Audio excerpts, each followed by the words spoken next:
Welcome to the revolution.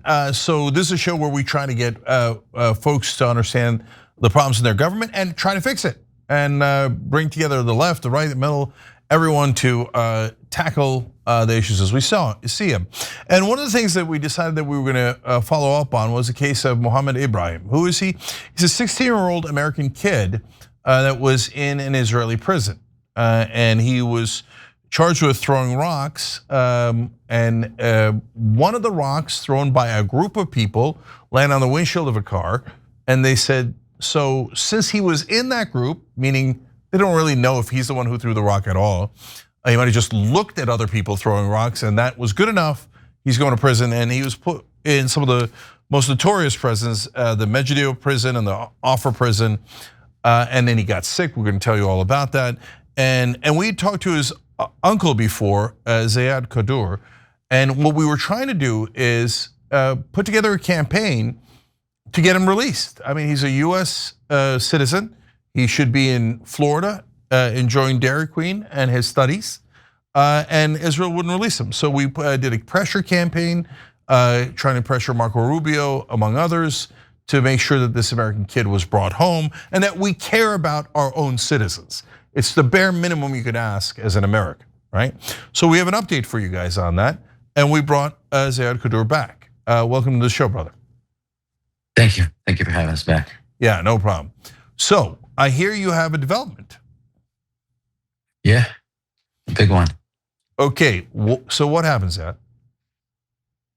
On Thanksgiving Day, Mohammed had a court hearing, and he was released on Thursday. Oh, that's amazing. Okay, so he's back with his family. Look at that, a little bit of pressure, and all of a sudden we got a result. Okay, that's amazing. Okay, so first, where was he released to?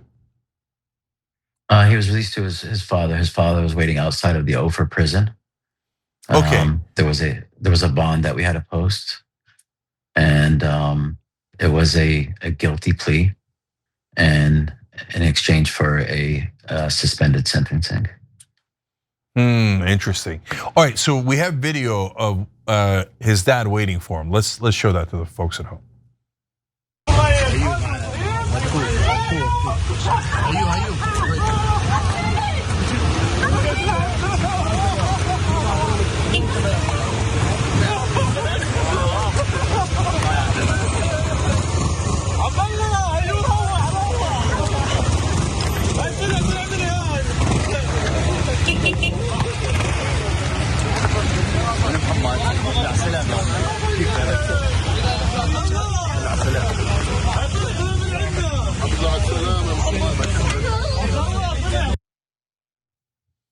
Okay, that was emotional. I teared up a little bit there. Okay, I want to show you a picture of what Mohammed looked like before he went to Israeli prison and afterwards. Okay, so he lost a lot of weight. And Ziad, he also developed scabies, right? Yes. So I had to look that up. Was that like, it felt like it was something that pirates got back in the day, but it's a rash you get when mites get under your skin. So he was not in good shape in these prisons, was he? No, we knew that. We knew that from the U.S. Embassy updates that, the first update was massive weight loss. The second update was more weight loss, scabies on his leg. And then, we heard things like low BMI, scabies on the rest of his body. And they were requesting treatment and they were requesting medical for him. And the IPS was telling the U.S. Embassy that he's being monitored and he's giving medicine as needed. Okay, and so he's now in the occupied territories, right? Is he? Yeah, he's in the Ramallah area. Yeah, so that's the West Bank. So is he planning to come back home to Florida? Yeah. So the first thing we did, we took him to the hospital. We got him some IVs. We did some blood work. They did a couple ultrasounds. They checked out his liver, his kidney function, his things like that. He still has the scabies. The scabies is contagious, and to try and get that under control, they gave him like different ointments for it. We're getting his hydration back, feeding him slowly. He can't eat too many solids yet. He has to be slowly back introduced to those things like that. His stomach is, shrunken. His vitamin D was very low. He was very pale. His eyes are, sunken in with those dark circles around him and things like that. He's got skin boils and the scabies, that are obvious. It's been 9.5 months of, kind of what you can imagine it's been like in one of those prisons. No, I want to put the picture back up because I want people to see the difference. Because when he went in, he looks like the most normal kid you've ever seen, right? I think he was around 15 years old at the time. Yeah. When he comes back, he looks like a survivor of a camp, if we're being honest. You're right, it's the sunken eyes, the black around the eyes, the extreme weight loss. And so look at the nose, even the nose, because his cheeks are completely gone. It looks like he has a bigger nose. But if you see before, the picture before is just a few weeks before he traveled back overseas. So, you're talking about end of January to Thanksgiving. So, so Ziad, if he doesn't plead guilty, there's no way they're going to let him out, is my sense of it from the outside. What's your sense of that plea? And then after that, most importantly, why do you think the Israelis finally let him go? First guess, I would say, media, social media pressure, major news networks were calling and doing stories and reaching out to the Israelis for their side of the story. It's fact that their side of the story didn't match what the U.S. Embassy was telling us. So, there was contradictions in what we were hearing from the Israeli authorities and, as Americans and, us advocating for him and going to our government and going to our embassy and to our politicians to help.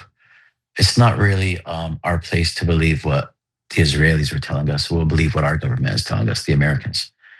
And if there, whatever contradictions there are, we didn't see Mohammed for 9.5 months. We don't know what his side of the story is. So, we'll go with what the U.S. Embassy tells us.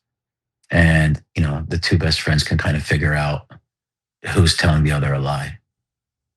Yeah, so tell us about the contradictions between what the U.S. Embassy was saying and what the Israelis were saying.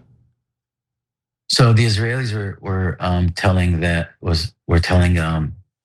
our officials in Washington that his BMI is closely monitored, that he sees doctors, that his scabies have been addressed, that he's given medication when needed, and that he's basically fine. We heard things like they said he confessed and he's guilty, and this is not a political thing. I think the statement from the Prime Minister's office: "This is not political. This is a serious crime." They used words like intention to harm. And, he's a 15-year-old, he's a juvenile. There's Israeli law, where you don't blindfold kids and take them zip tied at gunpoint. There's also Geneva Code, there's UN international law. And, last but not least, there's US, international and US juvenile law that, that they should have respected and followed, especially since, America's your greatest ally and you're the only democracy in the Middle East and things like that. To me, it seems like the main reason he was able to get out of that Israeli prison, which is, look, a lot of those prisons honestly are hellholes. And they both physically, and that's why you lose all that weight and you get the diseases, but also legally, they basically kidnap Palestinians all the time and hold them without charges for sometimes years at a time.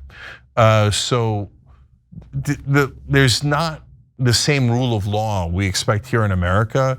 That doesn't apply to the occupied territories where the occupying force can almost do anything they want to the local population and often do. So it's a military prison with a military judge and prosecutor and military style interrogation. But you're also talking about a juvenile, a minor, an American who is a civilian. So, you go from civilian to military prison, and you're talking about a conviction rate of 99.7%. So your chances of you being innocent, since this place's establishment is 99.7% that you're going away for a while. Yeah, so it's a kangaroo court when the conviction rate is 99.7%. That means they're not really looking at the evidence. They don't care what's true at all. You're a Palestinian, they're gonna lock you up. They don't care. It's leverage. They can keep a whole bunch of hostages. So if Hamas takes 20 hostages or however many they take, 200, etc., and at the end you got 20 left, oh, we'll exchange them for 2,000 of our own hostages. Well, why did you take those hostages? We don't care. We're lawless, occupying force. We can do anything we want. So every once in a while, we'll just grab Palestinians. So Ziad, them grabbing innocent Palestinians is pretty normal. Them doing it to minors is very normal, unfortunately. Not following the law, kangaroo courts, indefinite detentions, all very normal for the occupation forces in the West Bank. Okay, what's different about this, and by the way, they've murdered 9 Americans, either settlers or the IDF, since October 7th, or since 2022, so in the last 3 years. And we've got no accountability. Our government going, yeah, of course, it's Israel. They're allowed to murder Americans, who cares? No accountability at all, right? His first cousin is one of those Americans that were murdered. Yeah. He didn't know until he got out. See, so they just kill Americans, no accountability. What's remarkable about this case is that we got a little bit of accountability and we got an American kid out of an Israeli gulag. That's like nearly miraculous. So what do you think made the difference in this case? God knows best. That's who we think, that's where the credit goes to.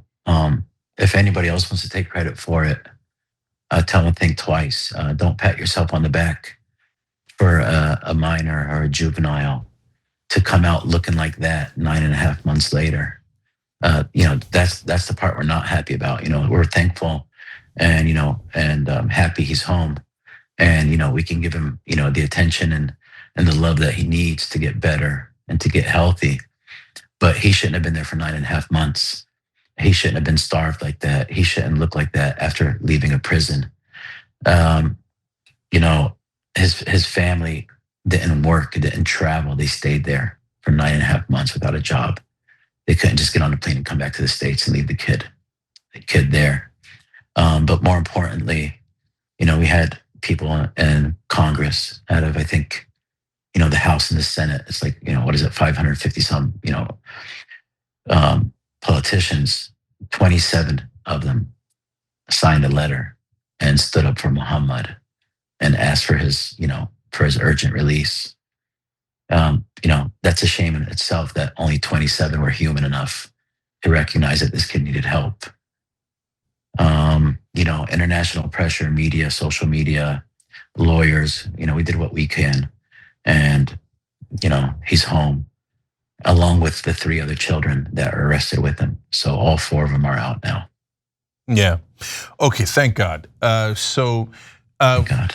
Yeah, so I hear you on that, but I will give credit to you guys in the family who worked so hard to make this happen. We'll give credit to the 27 Congress people, yes, out of 535, but the 27 who did the right thing and created the pressure.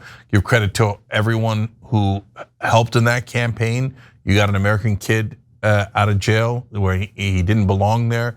You got him freedom, and I appreciate you guys, and certainly all the prayers, etc. And every piece of it helped, and so I appreciate everyone who helped.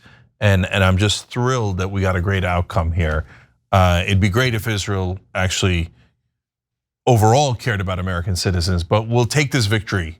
And on Thanksgiving, obviously that's a sign when they do it on Thanksgiving. Okay, America, on your special holiday, we'll give you a prisoner back, a child back, who obviously didn't belong there in the first place. It's hard for me to say, oh wow, thank you, we're so grateful. You should have never taken him in the first place. You shouldn't be in the West Bank in the first place. You shouldn't have any of our money in the first place. You shouldn't be allowed to commit all the war crimes that you commit in the first place. But for all the good guys who worked to get him out, we're thrilled that Mohammed Ibrahim is out, and hopefully he'll be back in Florida soon. Ziad, thank you for fighting a good fight. Thank you for being a good uncle and caring.